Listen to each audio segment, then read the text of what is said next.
১৬ বছরের ইফাতের বুকের বাঁ পাশে ছিল গুলির চিহ্ন।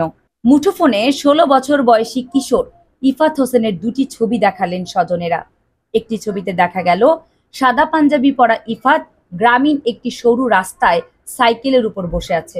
পরিপাটি ঘন কালো চুল এসে পড়ছে কপালে, মুখে প্রাণ খোলা হাসি। আরেকটা ছবিতে নিথর ইফাত, বুকের বাঁ পাশে একটি মাত্র গুলির চিহ্ন। ২০ জুলাই শনিবার রাজধানীর ঢাকায় যাত্রাবাড়ীতে সংঘর্ষের সময় গুলিবিদ্ধ হয়ে মারা যায় ইফাত। সেদিন সকালে বাড়ি থেকে একটু আসি বলে বের হয়েছিল সে। এরপর রাতে মা কামরুন নাহার জানতে পারেন ইফাতকে গুলি করা হয়েছে।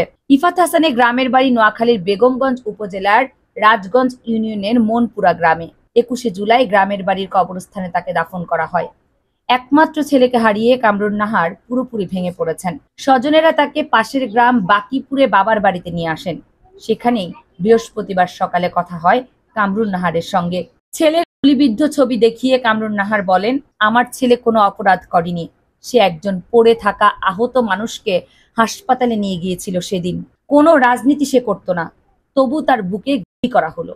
ইফাতের বাবা অর্থাৎ কামরুন নাহারের স্বামী উত্তরা ব্যাংকে চাকরি করতেন। ২০২২ সালের জানুয়ারি মাসে মারা যান তিনি। স্বামীর চাকরির সুবাদে যাত্রাবাড়ির ভাড়া বাসায় থাকছিলেন তারা। ২ মেয়ে, ১ ছেলেকে নিয়ে কামরুন নাহারের সংসার। একমাত্র ছেলে ইফাত হোসেন স্থানীয় একে হাই স্কুলের ৯ম শ্রেণীতে পড়ত। কামরুন নাহার বলেন, সেদিন ছিল শনিবার।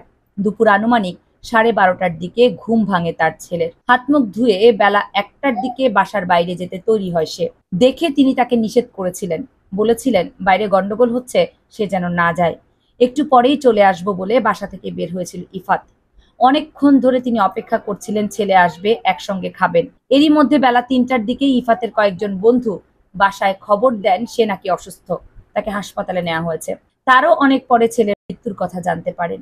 এরপর কয়েক বন্ধু ও এলাকার লোকজন তার মরদেহ বাসায় নিয়ে আসে। কামরুন নাহার কাঁদতে কাঁদতে বলেন, স্বামী মারা যাওয়ার পর এমনিতেই নিঃসঙ্গ হয়ে পড়েছিলাম। ছেলে মেয়েদের আঁকড়ে ধরে স্বামী হারানোর শোক ভুলে থাকার চেষ্টা করেছিলাম। ছেলে মেয়েদের নিয়ে নতুন করে স্বপ্ন দেখেছিলাম, কিন্তু এখন সব শেষ হয়ে গেছে।